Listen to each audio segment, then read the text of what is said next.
Hey everybody, it's just Kim. How you doing?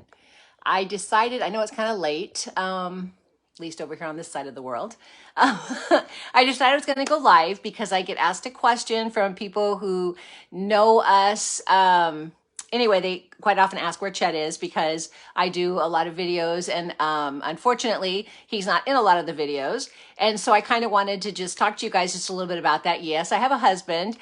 He does have a rare disease as well as Zach, they don't have the same disease, different diseases. And I lost my other son to another disease. I'm really good at rare diseases, I guess, but I can't win the goddamn lottery. Excuse my French.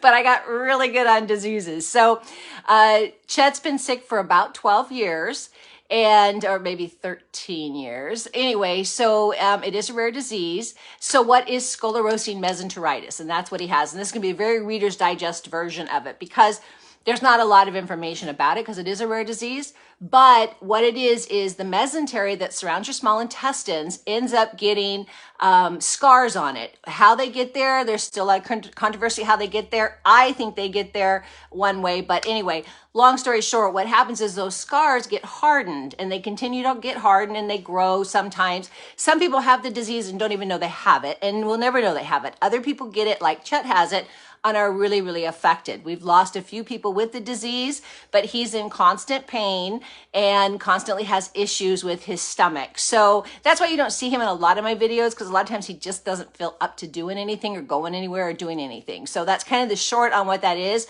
So a little bit more about the disease is, like I said, it's the mesentery, which is an organ that surrounds your small intestines, and then it gets these scars on it. And it hurts.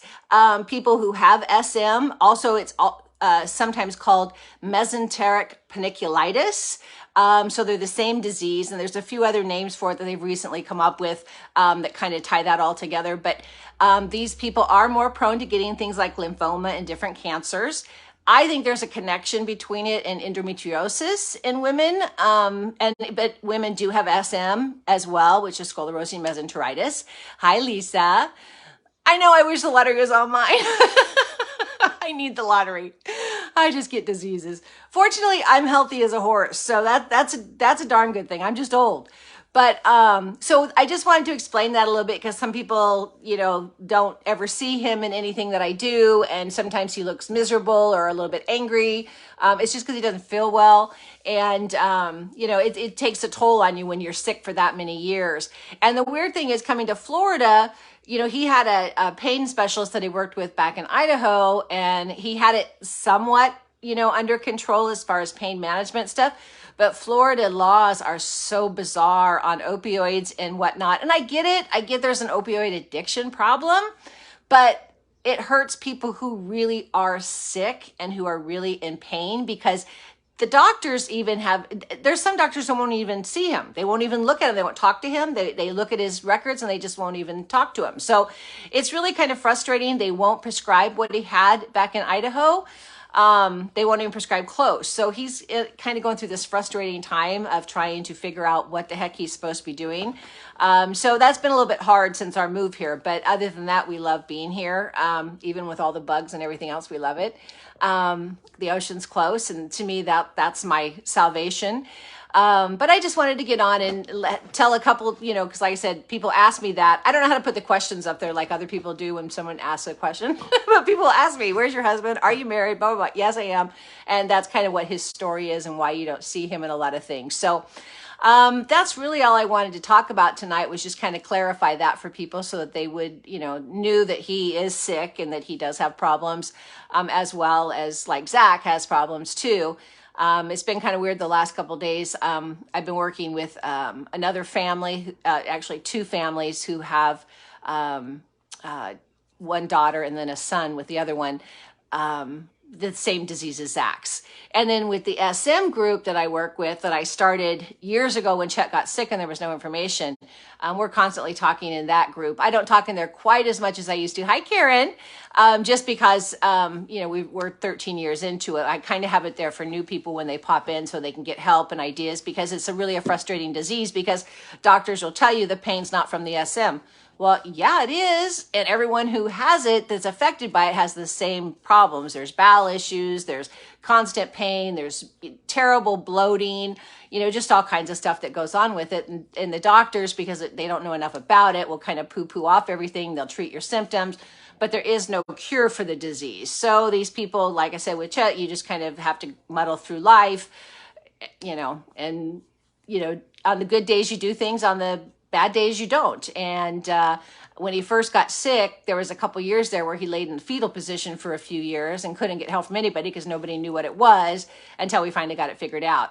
And it is scary knowing that it turns into, on a lot of people, not everybody, but it can turn into lymphoma, and you have other complications. We have lost a few people within that small group who have passed away because of complications of the disease. So one guy who lost a kidney, other people who have had, multiple surgeries and things like that, but it doesn't correct it. So that's the really sad part. But anyway, that's kind of the Reader's Digest version of what goes on there. Other than that, I'm just sitting here in my jammies getting ready for bed, and I thought I would pop on while that was on my mind and answer that question. Everything's going good here. I hope you guys are all doing okay. And I've got a dog playing on the bed over here. I don't know if you can see him. That's Randy.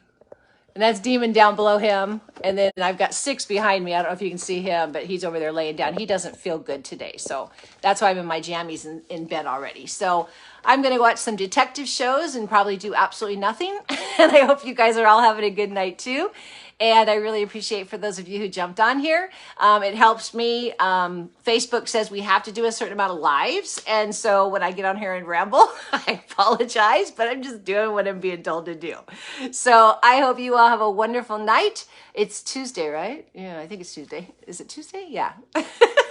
God, it's terrible when you don't even know what day it is. When you work from home, sometimes it all just kind of blows together. So anyway, I hope you all have a wonderful night and the rest of your week. And Zach and I are going to take some adventures this Saturday, and we will keep you abreast on what's going on there. And other than that, all is good. And I love you guys, and thanks so much for your, is it Wednesday? Lisa, thank you. You think I'd look at a calendar once in a while, right? Is it the 17th or 18th? I don't even know. See, isn't that terrible? I hate that I just, well, I don't hate it, actually. I don't care that I don't know what day it is. I guess when important days come around, I get those. So, but again, I appreciate all you guys, and thank you again so much. And I appreciate you, like I said, hopping on and just giving me support. It means a lot. Bye, guys. Thank you. Good night.